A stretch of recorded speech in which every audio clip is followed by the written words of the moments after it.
നമ്മുടെ ലൈഫിനെ സെറ്റിലാക്കുന്ന നല്ല ഫിനാൻഷ്യൽ സ്റ്റെബിലിറ്റിയും റിലേഷൻഷിപ്സും അതേപോലെ നല്ലൊരു ഫാമിലി സപ്പോർട്ടൊക്കെ ഉള്ള സമയത്ത് പോലും ഒരു ഹാപ്പിനെസ്, മനസ്സറിഞ്ഞിട്ടുള്ള ഒരു സന്തോഷം ഉണ്ടാകുന്നില്ല എന്ന് നിങ്ങൾക്ക് ആർക്കെങ്കിലും എപ്പോഴെങ്കിലും തോന്നിയിട്ടുണ്ടോ?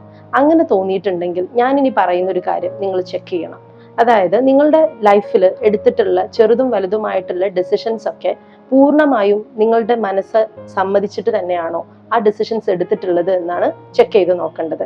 പലപ്പോഴും പല ഡിസിഷൻസ് എടുക്കുന്ന സമയത്തും നമ്മുടെ യെസ് ആയിട്ടുള്ള ഒരുപാട് ആൻസേഴ്സ് നമ്മൾ ചില സമയങ്ങളിൽ പല സമ്മർദ്ദത്തിന് വഴങ്ങിയിട്ടും നോ ആയിട്ട് പറയാറുണ്ട്. അതേപോലെ തന്നെയാണ് ഒരു ബിഗ് നോ പറയേണ്ട ഒരുപാട് സ്ഥലങ്ങളിൽ ഒരു യെസ് ആയിട്ട് മാറാറുണ്ട്. നമ്മുടെ ഇമോഷൻസിന് പ്രയോറിറ്റി കൊടുത്തുകൊണ്ട് യെസ് പറയേണ്ട സ്ഥലങ്ങളിൽ യെസ് പറയുകയും നോ പറയേണ്ട സ്ഥലങ്ങളിൽ നോ പറയുകയും ചെയ്തിട്ടുണ്ടെങ്കിൽ പൂർണ്ണമായിട്ടും നമ്മുടെ ഒരു ഹാപ്പിനെസ് എൻജോയ് ചെയ്യാൻ നമുക്ക് സാധിക്കും.